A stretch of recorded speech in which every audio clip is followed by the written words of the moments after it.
السلام علیکم ورحمۃ اللہ وبرکاتہ۔ ناظرین، استقبال ہے آپ کا ہمارے چینل دا سوشل نیوز پر۔ ناظرین، بتاریخ 18 جون سن 2023 علامہ سعد کاندھلوی کے خلاف دارالعلوم دیوبند نے ایک فتویٰ جاری کیا جو 27 صفحات پر مشتمل ہے۔ یہ پہلا فتویٰ ہے جو دارالعلوم دیوبند نے علامہ سعد کے خلاف اتنی تفصیل سے لکھا ہے۔ فتوے کا مرکزی موضوع ہے مدارس میں پڑھانے والوں کا تنخواہ لینا، یعنی آیا وہ جائز ہے یا ناجائز ہے۔ البتہ ضمن میں علامہ سعد کے مجموعی افکار و خیالات پر بھی اچھی خاصی روشنی ڈالی گئی ہے۔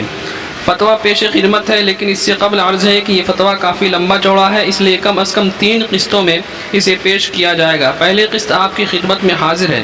فتوے سے پہلے سوال سن لیجیے۔ قابل صد احترام حضرت مولانا مفتی ابوالقاسم صاحب نعمانی دامت برکاتہم و مفتیان عظام دارالعلوم دیوبند، السلام علیکم ورحمۃ اللہ وبرکاتہ۔ خدمت مبارکہ میں عرض ہے کہ تبلیغی جماعت کے ایک معروف اور بڑے ذمہ دار کی طرف سے جہالت کی باتیں بڑھتی جا رہی ہیں۔ ہم نے رمضان سے پہلے بھوپال اجتماع سن 2022 علماء کی مجلس کا بیان آپ حضرات کی خدمت میں حاضر ہو کر پیش کیا تھا، جس کو پڑھ کر آپ حضرات نے زبانی اپنی تشویش کا اظہار فرمایا تھا، لیکن ابھی تک کوئی تحریری جواب نہیں ملا۔ اب اپریل سن 2023 کی تازہ تقریر سامنے آئی ہے۔ اس تقریر نے علماء کرام اور مدارس کے منتظمین کو الجھن میں ڈال دیا ہے۔ ہم حیرت میں ہیں کہ ایک شخص ساری دنیا کے علماء اور مشائخ کو للکارتے ہوئے کہہ رہا ہے کہ علماء کے لیے تجارت کرنا عوام سے زیادہ ضروری ہے۔ دین کے خدام کو اپنی کفالت خود کرنی چاہیے، ان کے بغیر ان کا مجاہدہ ناقص ہے، اور عوامی کفالت کا خیال ایک غلط خیال ہے۔ بیان کے الفاظ یہ ہیں: حضور اکرم صلی اللہ علیہ وسلم نے خود اور اپنے خلفائے راشدین کو اس کا عادی بنایا تھا کہ جو مال تمہارے پاس آئے اس کو تو رد کرنا، اور جو مال تمہیں تمہاری دینی خدمات کی وجہ سے پیش کیا جائے اس کو قبول مت کرنا۔ صحابہ کرام نہیں جانتے تھے کہ اجرت اور اجر کیسے جمع کیا جا سکتا ہے۔ وہ تو اس زمانے کے لوگ کہتے ہیں کہ اجر بھی جمع ہوگا اور اجرت بھی جمع ہوگی۔ صحابہ نہیں جانتے تھے کہ کیا دینی کسی خدمت پر اجرت کا لینا ہمارے اجر کو باقی رکھے گا۔ صحابہ اس کو نہیں جانتے تھے۔ لوگوں نے تعویلات کر کے اپنے آپ کو غیر محتاج ہوتے ہوئے بھی دین کی خدمات کی اجرت کا اپنے آپ کو عادی بنا لیا ہے، غیر محتاج ہوتے ہوئے بھی، جبکہ ان لوگوں نے محتاج ہوتے ہوئے بھی دین کی خدمت کی اجرت کو قبول نہیں کیا، اور اب اس زمانے میں یہ لوگوں کی عادت بن گئی ہے۔ حالانکہ میں سمجھتا ہوں کہ ایک معلم کا تعلیم کے ساتھ تجارت کرنا بغیر دینی تعلیم کے تجارت کرنے سے زیادہ اہم اور ضروری ہے۔ ایک معلم، ایک محدث، ایک امیر اور ایک مبلغ کا ان دینی خدمات کے ساتھ تجارت کرنا زیادہ اہم اور ضروری ہے بنسبت عام جاہل آدمی کے جو دین کی کسی اجتماعی کام میں کوئی ذمہ داری اس پر نہیں ہے، اس پر اتنا لازم نہیں کہ وہ تجارت کرے۔ لیکن کہاں سے یہ مزاج بنا اور کہاں سے یہ بات پیدا ہوئی کہ مشائخ اور علماء، محدثین اور مبلغین، ان حضرات کا دنیاوی کاموں میں مشغول ہونا کہ اس سے دین میں خلل پیدا ہوگا؟ حالانکہ میں سمجھتا ہوں کہ اس سے ان کے کام میں تعاون بجائے کتاب سے کتاب التجارہ پڑھانے کے یہ بازار سے بیٹھ کر بتلائے کہ تجارت کیسے ہوتی ہے۔ مگر افسوس اس بات پر ہے کہ اس زمانے میں کفار کی طرح مسلمان بھی علماء اور مشائخ کی تجارت کرنے کو عیب سمجھتے ہیں۔ جس طرح کفار انبیاء کے کسی دینی پیشے میں مشغول ہونے کو عیب سمجھتے تھے، اس زمانے میں مسلمان علماء اور مشائخ کی کسی تجارت یا کسی بھی دنیاوی مشاغل میں مشغول ہونے کو عیب سمجھتے ہیں۔ میں نے اہم بات عرض کی ہے، ایک معلم کا، ایک مدرس کا تجارت کرنا ایک غیر عالم کی تجارت کرنے سے زیادہ اہم اور ضروری ہے۔ 2 وجہوں سے ہے: تاکہ اس کی دینی خدمات مخلوق سے استغنا کے ساتھ، اور دوسری بات میں کتنی اہم عرض کر رہا ہوں، حضرت ابوبکر صدیق رضی اللہ عنہ کا عمل بتلا رہا ہے کہ عمر خلافت مجھے تجارت سے نہیں روک سکتی۔ آپ سوچئے تو صحیح، سارے مسلمانوں کے تمام امور کی ذمہ داری، سارے مسلمانوں کی جہاں جہاں تک اسلام پہنچ گیا عالم میں، وہاں کے تمام مسلمانوں کے امیر، کتنا کام ان کے ذمہ ہوگا، لیکن ان ساری مشغولی کے ساتھ تجارت کرنے کو نہ خلافت میں مخل سمجھتے اور نہ عیب سمجھتے۔ وہ تو حضرت عمر رضی اللہ عنہ نے کہا کہ خلافت میں مخل ہوگی۔ فرمایا کہ کیوں مخل ہوگی؟ یہ کام بھی کریں گے، تجارت بھی کریں گے۔ تو میں یہ عرض کر رہا، دوسری وجہ ہے یہ ہے کہ علماء کے تجارت کرنے کی، تاکہ یہ بازار میں بھی اترے، عدالت میں اترے، یہ بینکاری میں اور دنیا کے تمام شعبے میں داخل ہوں، تاکہ مسلمانوں کا ان سے دنیاوی شعبوں میں عملی واسطہ پڑے، کتابی واسطہ پڑ رہا ہے۔ میں اس کو دین کے لیے کافی نہیں سمجھتا۔ کتابی تعلیم عملی تعلیم نہیں، آپ نے غیر عملی تعلیم کو تعلیم پر محدود کیا ہوا ہے۔ سمجھ میں آ رہی ہے غیر عملی تعلیم پر کتابی تعلیم پر محدود کیا ہوا ہے، غیر عملی تعلیم میں محدود کیا ہوا ہے تعلیم کو۔ حضرت عمر رضی اللہ عنہ کے زمانے میں کسی کو اجازت نہیں تھی کہ تجارت کے امور اور اس کے احکام کو امتحان دیے بغیر مدینے میں دکان کھول لے۔ ہم تو مسلمانوں کو نماز روزہ سکھانا چاہتے ہیں، ہم تو ان کے اسلامی تجارت کو دکھانا چاہتے ہیں، آؤ مدینہ میں اسلامی تجارت دیکھو۔ اس لیے عرض کر رہا ہوں کہ یہ خیال غلط خیال ہے کہ معلم ہو یا متعلم اس کی ضروریات کا کوئی کفیل ہو جاوے۔ میں سمجھتا ہوں کہ اس سے معلم اور متعلم دونوں کا مجاہدہ ناقص ہو رہا ہے، دونوں کا مجاہدہ ناقص ہو رہا ہے، معلم کا بھی اور متعلم کا بھی، اور دونوں خوش ہیں کہ اچھا ہے چلو مالدار لوگ ہماری ضرورت کا تکفل کر رہے ہیں، تو کیا ضرورت ہے ہمیں کچھ کرنے کی؟ پڑھانے والے بھی خوش، پڑھنے والے بھی خوش۔ جب عزیمت ختم ہو جاتی ہے تو پھر آدمی کا رخصت معمول بن جاتی ہے، پھر عزیمت کا بیان کرنا لوگ رخصت کا انکار اور اس کی تردید سمجھتے ہیں، وہ ان سے برداشت نہیں ہوتی، وہ یہ سمجھتے ہیں کہ ہم پر رد ہے، حالانکہ آپ پر رد نہیں بلکہ اصل چیز کی طرف متوجہ کرنا ضروری ہے۔ تو ہم نے عرض کیا کہ تعلیم و تعلم کے ساتھ اپنی ضروریات کا خود کفیل ہونا یہ صحابہ کرام کی، خلفاء راشدین کی، یہ انبیاء علیہ الصلوۃ کی صفت ہے، ضرورت ہی نہیں ہے، صرف صفت ہے۔ ضرورت تو کیسے بھی پوری ہو جائے گی۔ میں تو کہتا ہوں کہ ایک صفت ہے کہ انبیاء تجارت کرے، ہر نبی نے کوئی پیشہ اختیار کیا ہے، نبی لوہار بھی ہے اور بڑھئی بھی ہے اور کارپینٹر بھی ہے، وہ کام کیے جن کاموں کو مسلمان اس زمانے میں عیب سمجھتا ہے، وہ کام نبیوں نے کیے ہیں جو اس زمانے میں معیوب سمجھے جاتے ہیں، اور آپ آج یہاں پہنچ گئے ہیں کہ کوئی اچھی تجارت کرنا بھی آپ تعلیم کے ساتھ عیب سمجھتے ہیں۔ تعلیم حیات الصحابہ بتاریخ 29 اپریل سن 2023 کو یہ بیان مولانا سعد صاحب نے کہا تھا۔ آگے سنیے حضرات اکابر، یہ بیان بہت گمراہ کن معلوم ہوتا ہے۔ اس بیان میں مقرر صاحب نے عوام کو کھلا یہ تاثر دیا ہے کہ ساری دنیا میں وہی اکیلے عزیمت کے داعی ہیں، اس لیے علماء ان کی مخالفت کرتے ہیں۔ آپ حضرات نے بلا خوف لومۃ لائم ایک بڑا قدم اٹھایا تھا اور متفقہ فتویٰ جاری کیا تھا، پھر دوسری تحریر میں لکھا تھا کہ وہ ایک نئی جماعت بنا رہے ہیں، لیکن دارالعلوم دیوبند کے دشمن بعض ناعاقبت اندیش لوگوں نے دارالعلوم دیوبند اور ہمارے اکابر پر بیہودہ قسم کے الزامات لگانے کی ایک مہم چھیڑ رکھی ہے۔ قصے لکھتے رہتے ہیں، ہمیں دیوبند کے اکابر پر کامل اعتماد ہے کہ وہ حق کے معاملے میں ہرگز کسی سے متاثر نہیں ہو سکتے۔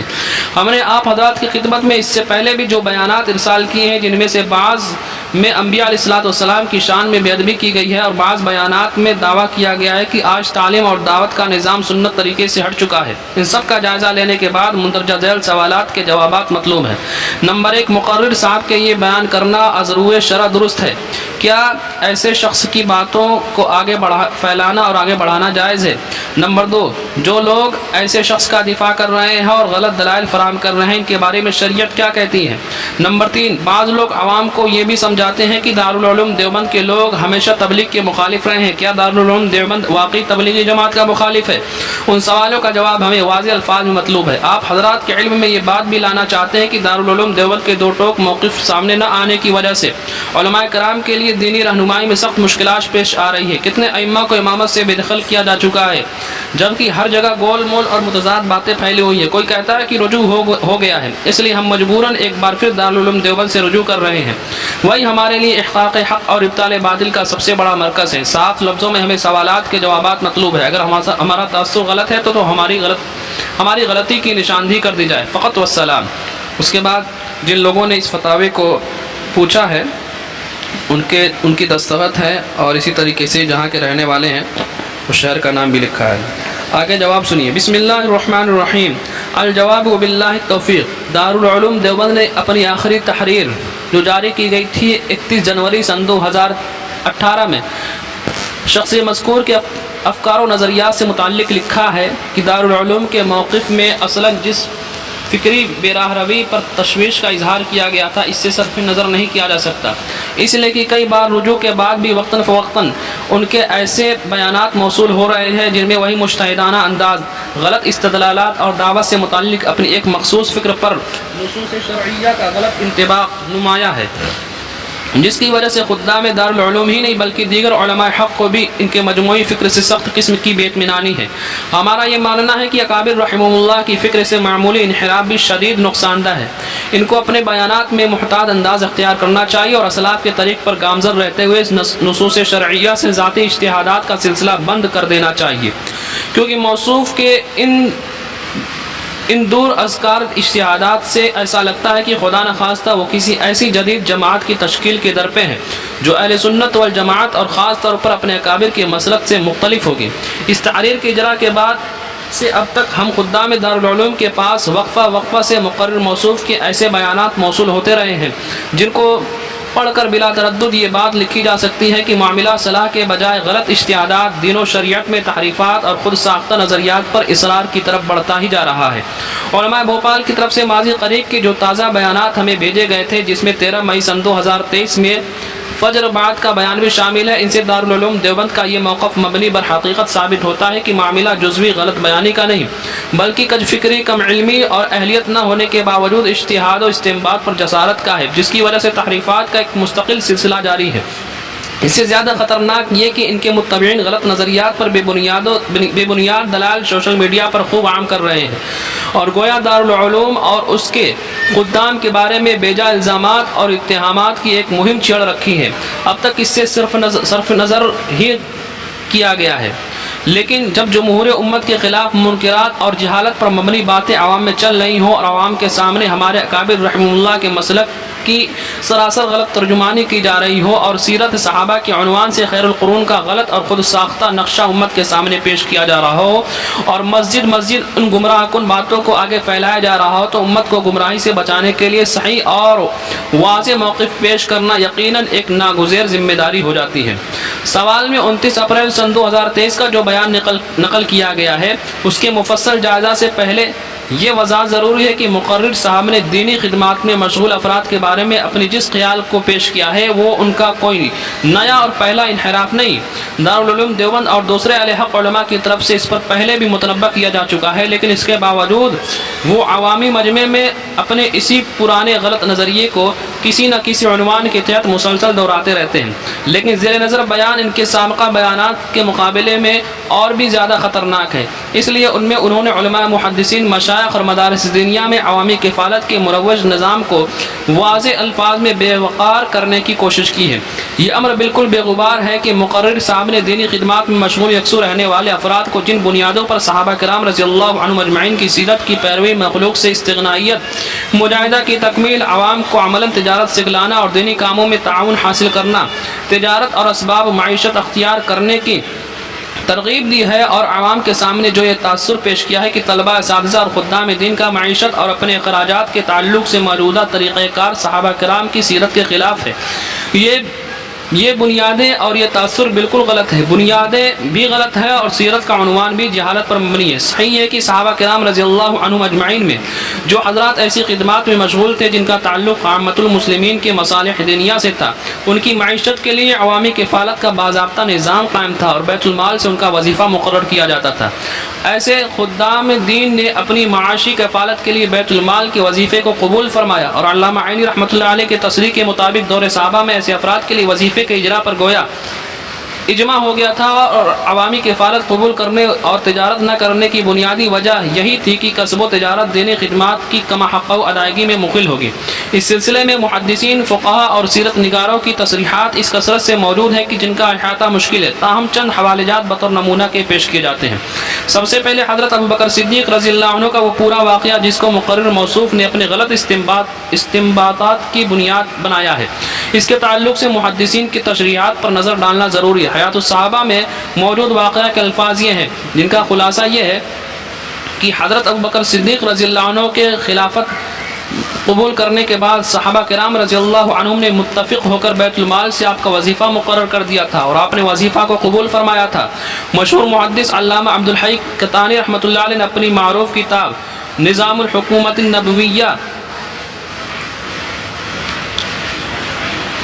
جس کے تحت حضرت ابوبکر صدیق رضی اللہ عنہ کے اسی واقعہ سے استدلال کرتے ہوئے ہر اس شخص کے لیے بیت المال سے وظیفہ کا استحقاق ثابت کیا ہے جو مسلمانوں کے لیے اجتماعی دینی خدمت میں مشغول ہو، بلکہ اگر حیات الصحابہ میں مذکور واقعہ کے اصل مصدر یعنی سنن بیہقی کی طرف رجوع کیا جائے تو معلوم ہوگا کہ مشہور محدث و فقیہ امام بیہقی رحمۃ اللہ علیہ نے